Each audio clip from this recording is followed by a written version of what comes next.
cid wiil yar oo xafiis tagay oo warqad soo qorno wallahi oo billahi wa taala inuu soo ku falfalaadi karin dad mas'uuliin ah oo madax ah haddii dalku iyo dadku sharciyadu u anfici waayeen nin walba sidoo ku noolaan jiray oo ku noolaan doona nin walbana dalka meeshuu ka noolaan jiray ugu noolaan bismillaah alxamdulillaah rabbil caalamiin wasalaatu wasalaamu ala rasuulillaah wa ala aalihi wa asxaabihi wa man ihtada bi hadihi ila yawmiddin amma ba'du waxaan rabaa galabteena ka hadlo arin aan xalay aragnay iyadoo baraha bulshada dhex taalo taasoo qosayso qof mas'uul ah kamid ah mas'uuliyiinta Soomaaliyeed kana mid ah dadka aan anaka madaxda u nahay kuna matalno dawladnimada waa xaqiiqdiisi aanan waafaqsanayn sharciga dalku yaala nidaam ahaan iyo in muwaadinka la ilaaliyo sumcadiisa iyo sharaftiisaba meel ay ku waafaqsanayd aysan jirin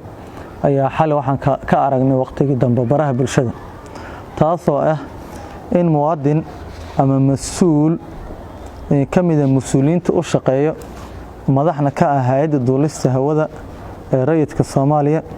in lagu xadgudbay xaqiiqdii una aragnay mid la rabay in lagu sumcad dilo aqoontiisa iyo wuxuu dalkan u haayeen lagu dhaawaco ujeedada ugu weyn taas ayay ahayd markaan dhinacyo fara badan aan ka eegnay waxa socday iyo sidii wax u socdeen sidaas daraadeed waxaan rabaa inaan ummadda Soomaaliyeed u cadeeyo madaxda dalkana aan u cadeeyo way qurxaneed wayna ahayd inaan la wadaagno xafiisyada ee lahayd waan la wadaagi doonaa maadaama waxa markii horeba fariinta baraha bulshada loo soo mariyay mas'uulka si loo sumcadilo maantana asaga inuu miidi yimaado oo yiraahdo sida ma ahna aysan suurtagal ahayn oo qof kale eedeynaya uu yahay anaka oo aan mas'uuliin asagana mas'uulka ah dalkana mas'uulka ah sharciga dalkana inaan ilaalino waxaan ku dhaaran ay tahay oo maxkamadaha iyo bahda garsoorkana sharaftooda inaan ilaalin waajib ay nagu tahay ayaa rabnaa waxa jira inaan ummadda Soomaaliyeed u sheegno iyo qaladka halka uu ka jiro walaalaha sharafta leh xalay oo ay taariikhdu ahayd 16 bishii 11aad 2022 waxay maxkamadda gobolka Banaadir soo saartay warqad lagu xayirayo safar inuu garoonka ka bixi karin mas'uul hay'adda madax ka ah lana yiraahdo Axmed Macalin Xasan oo ah maareeyaha hay'adda duulista rayidka Soomaaliya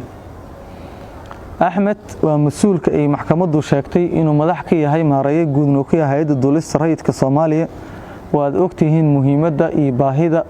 dalkan uu qabo horumarintiisa iyo mataqaan inay shaqadiisa wadato dacwadaas waxaan rabaa inaan halkan ka cadeeyo sidii wax u jiraan marka Axmed Macalin waa la soo dacweyn karaa asaga wax dacweysan karo sharcigan waa loo sameeyay yar iyo weyn laakiin waxa la iska aqbali karin kiis u eg boos kareexasho iyo in qof muwaadin Soomaaliyeed sumcadiisa iyo sharaftiisa loogu dheelo midaan aqbali karno oo madaxna aan ugu nahay mas'uulna aan ugu nahay dalkan ku mataleen ma dhici karto Axmed Macalin kaliya ma ahane muwaadin walbo Soomaaliyeed oo jooga min la iska boon ilaa la saaceer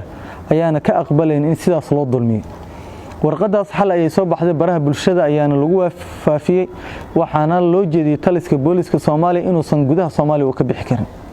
okay waxaan rabaa inaan su'aalo badan weydiiyo garsoorka Axmed Macalin dacwada la soo gudbiyay ma shakhsiyadiisa ayay qusaysaa oo Axmed Macalin ma qof muwaadin Soomaaliyeed nin la yiraahdo Axmed Macalin Xasan soo dacweysta waa su'aal aan rabaa garsoorka inay iga jawaabaan haddii ay tahay dacwadu ma ciqaab bay ahayd madani ahayd iyadana waa rabay inaan garsoorka iga jawaabaan sida warqadahan ku cad oo meeshan yaala dhammaan inta waxa yaala dukumeentiyadii garsoorka ka soo baxay xafiiska gariiqaanka guud warqadihii ay ku falceliyeen hay'adda duulista rayidka Soomaaliya oo Axmed Macalin madax ka yahay dhammaan dukumeentiyada inta yaalan gabar kamid ah muwaadiniinta Soomaaliyeed oo la yiraahdo Fatxi Xasan Daahir ayaa waxay dacwo u gudbisatay maxkamadaha dalka iyadoo ka caawinaysa in xuquuqaad mushaari ah ay ka maqan yihiin si ay u hesho maxkamadda gobolka Banaadir waxay u xugmisay lacag magdhow ah oo gabadhaas ay leedahay oo ah $50,000 maxkamadda sare oo dalkana way ku raacday xukunkii hay'adda duulista hawada Soomaaliya oo wax la amray in gabadhaas xuquuqdeeda la siiyo waxaan rabaa inaan meesha isdul istaago فتحي حسن داهر وقبر كتر سنة شغالة هيدا دولست هودا صوماليا iyadoo ka tirsan ay waxa ka qayb noqotay guddiga boorka ah oo hay'adda dawladda hawada Soomaaliya inay maamulaan loogu talagalay gaab meeshaas ka yimid iyo xuquuqaad ka maqan ayay u dacwooto xaqeen u leedahay inay dacwooto xuquuqdeedana ay raadiso inay xaq heshay xuquuq heshay waxa maxkamadda u xukuntay heshana ma aha waxaan diidana iyada in xaqeedu u doodno waajib uu nagu yahay laakiin meesha ay arintu beesho waxa waa xafiiska gariiqaanka guud ee maxkamadda xafiiska gariiqaanka guud hay'adda dawladda hawada difaacayo ayaa wuxuu soo qoray warqado mar wuxuu ka hor yimid oo hor istaagu ku sameeyay ima taqaana dacwadii mar kale xafiiska gariiqaanka guud wuxuu codsaday maadaama qaabka dacwadu u socotay sida wax loo raadinayo aysan sax ahayn in laga bedelo garsoorihii dacwada warqada taas uu ku cadeynayo xafiiska gariiqaanka guud ee Soomaaliya ka soo gudub xafiiska gariiqaanka guud haddana wuxuu u diray warqad kale ayuu wuxuu u diray isla ma taqaana wuxuu u diray ma taqaana maxkamadda sare asagoo ka dalbanayo in la hakiyo si uu sharciyadiisana u maray warqadihii dhammaan ka baxay xafiiska gariiqaanka guud ee sharciyeysanay qodobeysanaay dooda tiftirana ku taalay dhammaan garsoorka oo soo saaray warqadan wuu iska indha tiray maxaa yeelay nin meeli u muuqato meeli ka madow ujeedadu ma ahayn fadxi inay hesho fadxi xasan daahir inay hesho ma ahayn xuquuq ma ahayn meesha markay sidaan hadda ka dareyna maxaa yeelay fadxi haddii xuquuq loo rabo xuquuqdii waa loo xugmiyey maxkamadda u xugmisay maxkamadda sare ku raacday hay'adda dawladda hawada warqaday soo qortay warqadii hay'adda dawladda hawada soo qortay waatana ay wasaaradda maaliyadda ka codsanaysa in xaq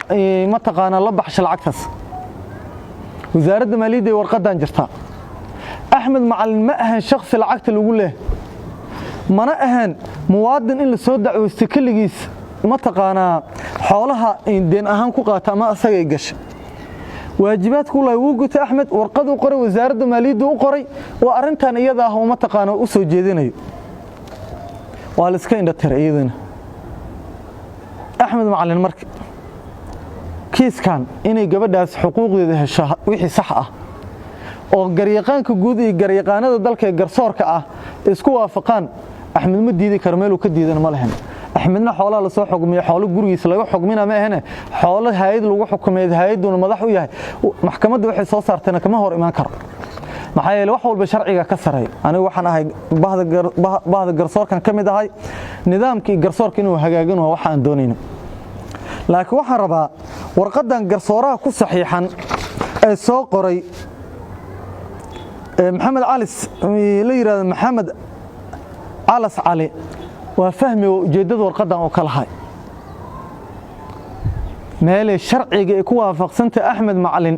in warqad la soo saar la yiraahdo dawladda hawada ninka madaxda ka ma safri karo meel ugu taala dalka malaha waxa rabaa ninkii sharci ku doodayo Axmed Macalin sharciyad iyo nidaam iyo inuu doodo warqadaas ayuu u haystaa tirada badan haddii xafiisyadiisa waxa ka soo baxay haddii ahaalada gariiqaanka guud warqad ka soo baxday anigu gabadhan waxa ay doonaysa ma sax baa ma qalada doodaas aniga ma taalmaan ahmid ii furan anigu waxa rabaa kaliya in doodeedu ku saleeyo warqadaas ka soo baxday garsoorka gobolka Banaadir oo ku saxiixana garsooraha la yiraahdo Maxamed Cali in aysan nidaamka iyo sharciyada meel ay ku waafaqsanaysan jirin haddaba waxa rabaa inaan u soo jeediyo gudoomiyaha maxkamadda sare mudane baashe oo runtii intaan la shaqeeyay iyo intaan ka aqaano iyo inta aan aqoon ahaan u leeyahay uu yahay dadka farqutiriska oo dalkan aqoon u leh sharciga cadaaladdan u saaxiibka ah waxaan u soo jeedinayaa kiiska Axmed Macalin ee xayiraadda ah haddii san garsoorka dalka aysan ka jawaabin sida ugu dhaqsiyaha badan garsoorkan qaldamay farta ugu dhacday qaladkaana anigu dhihima afkeedana ma lihi garsooro wax buu qaatay iyo ma taqaana wax kala jari iyo dhihima mana rabo in garsoorka dalka lagu xadgudbo diyaar umii waxa raba sharciyada in dul istaago anoo qofna aan u gafeenin gudoomiye baashe iyo gudoomiyaha maxkamadda gobolka Banaadir ee Racfaanka iyo gudoomiye baashe waxaan rabnaa sifadii ninkan uu ku mutaystay إن لا حير إذا دعوة مدينة إيتها إذا دعوة شخصيا أحمد الله هيسن هيدو لسه هو الله هيست iyadoo ay jirto albaabo badan oo maxkamaddu ay wax ku dooni karto sababta Axmed Macalin xayiraada loo saaray oo la leeyahay saas ma aqbali karno waxaan la aqbali karaa markay sharci tahay wiil yar oo dhalinyaro ah oo fursad loo siiyay dalka inuu garsooro ka noqdo oo ma taqaana fursad loo siiyay inuu madax u noqdo ma ahan qalinka uu leeyahay inuu dadka ku dhibaateeyo taa iyadana dad ka saray dadkaas aan raba jawaab inay ka baxshaan gudoomiye baasha waxaan fariin ugu soo jeedinaa inuu arintan aqbalo xafiisyada quseysana warqadaha ay dukumeentiyadan ayaan ula hortagayna waana tagi doonaa waana qaabili doonaa tan labaad warqada baraha bulshada ka socota waxaan rabaa ummadda Soomaaliyeed inaan u sheego nin la yiraahdo Axmed Macalin Xasan oo maareeyaha hay'adda duulista hawada ah booskiisana dad badan ay hunguri ka rabaan inay booska ka riixdaan Soomaaliyeed boos waa laga riixan jiray ayaa raba inay sumcadiisa ku dilaan ayaana raba inay sharaftiisa ku dilaan wax la aqbali karana ma ahan cid Axmed Macalin iyo muwaadiniinta kale Soomaaliya u gafi karto ama u gafi doontana ma laha anaka mas'uulka ah Axmed Macalin sharciga hadii loogu yeero inuu tagaa oo jid baxa Axmed Macalin hadii sharciga wax lagu soo xukumo shakhsiyan waa inuu iska baxshaan intaas waa anaka xildhibaankiisa kuna doodeena lana garab taagan inuu xaq lagu leeyahay hadeeba jirto inuu baxsho laakiin walaalayaal warqadahan dadku juhala ma aha sharciga way barteen loo yaro waa dadka waa gayaqaano garsoorka ka soo shaqeeyay cilmi dhagoolka ay u haystaan oo wax walba waa fahansanna waan ka gudubnay bal eeg waxaan rabnaa warqada oo garsooraha qodobada uu adeegsaday oo ah qodobka 293 294 295 ma Axmed Macalin shakhsiyadiisa qusaysa ma sahanti ma guurtay qusaysa sharciga sida waa fahmi la macna qaldan sharciga gadashay la bedelay waxa raba garsooraha in la weydiiyo qodobadan meesha ku yaalo uu soo qaatay oo uu leeyahay Axmed Macalin ay quseeyaan ayaan rabaa ma taqaana in la weydiiyo in Axmed Macalin ay quseeyaan qodobka 293 qodobka 294 295 HMS dhammaan hadii la weydiiyo meel ee ku yaalaan ee ama ugu taalo Axmed Macalin wax quseeyna ma aha qodobadan meesha ee lahaayeen lama dhigin qofkii ee lahaayeen lama dul dhigin warqadaana qofka marka xayiraad dalka laga saarayno bal eeg wuxuu leeyahay nin hantidii qaranka haya oo mas'uuliyad ka ahayd weyn ayuu wuxuu leeyahay ma bixi karo sidoo u hayn kara hantida marka dawladda hadii waxaan sax yihiin nin sidaan heerka ay gaarto ma bixi karo loo soo qoray sidee loogu ogolaanay inuu hay'ad madax u noqdo marka qaladaadka jiray ka mid tahay hadii Axmed Macalin uu yahay dambiile maxaa hantidaas iyo madaxaas loogu dhiibay maxaa madax ugu yahay hay'addu lisawado intaasoo duulimaad intaasoo shaqo dalka u hayso hadii hal daqiiqo uu shil ka dhacay dhibaato weyn ay dhacayso garsoorayaasha waxaan leeyahay walaalayaal gudoomiye baasha waxaan leeyahay gudoomiye baasha waxaan la dagaalameynaa waa shabaab waxaan kula dagaalameynaa inay qalad wadaan waxaan dadku ka wacyigelin inaysan garsoor u aadi karin meesha la yiraahdo shabaab marka sidee ay ku dhici kartaa cadaalad darada intaan la eeg marka dadkan inaan ku qancin shabaab waxay dadka aan ugu digan waa in cadaalad darada shabaab u sameeyo waa inuu xukunka shabaab dulmi u hoos yaalo waa inaysan cadaalad u dhaweyn dadka waxaan ugu wicihaynaa garsoorkii dalkan waxaana yaal qodobo aan la dhigin meelaha ay mudnaan mudane gudoomiye baashe iyo xeer ilaaliyaha guud ee dalka waxaan idin hayaa xushmad iyo sumcad iyo heebad ayaan idin hayaa waana aaminsanahay inaad shaqadiina ka adagtiin waana aaminsanahay waxa socda inaad wax ma taqaanaa qaladaad dhacay idinka goob joogaada ka ahna ma aadan ogeena laakiin garsoorayaasha warqadaha soo weeftada soo diray saqda dhaxaabeenim garsoore wax la arki jiray warqadiisa inuu u dhiibo gaarsiye boostay loo dhiibo oo ninka xafiiskiisa loo geeyo Axmed Macalin warqadan Facebook uu ka arkay asaga hal mar wada aragn dulmiga intaas la eeg bal fiiri Facebook goormay noqotay meel iskaga gudbiyay ma sharciga garsoorka lagu soo daray gaarsiinta qayb kamid inuu Facebook yahay taasna waxa la rabaa inay ka jawaabaan warqada xafiiska ka soo baxday ma aqbali doon in muwaadiniintana la dulmiyo ma aqbali doon in muwaadiniinta Soomaaliyeed la dulmiyo Axmed Macalin warqada meel ay ka qusayso ma lahan waa in warqad degdeg ah oo arinta loogu jawaabay ka soo baxdo haddii dalku iyo dadku sharciyadu u anfici waayeen nin walba sidoo ku noolaan jiray oo ku noolaan doona nin walbana dalka meeshuu ka noolaan jiray ugu noolaanaya cid wiil yar oo xafiis tagay oo warqad soo qorna wallaahi oo bilaahi wa tallah inuu ku falfalaadi karin dad mas'uuliyiin ah oo madax ah aad iyo aad u mahadsantiin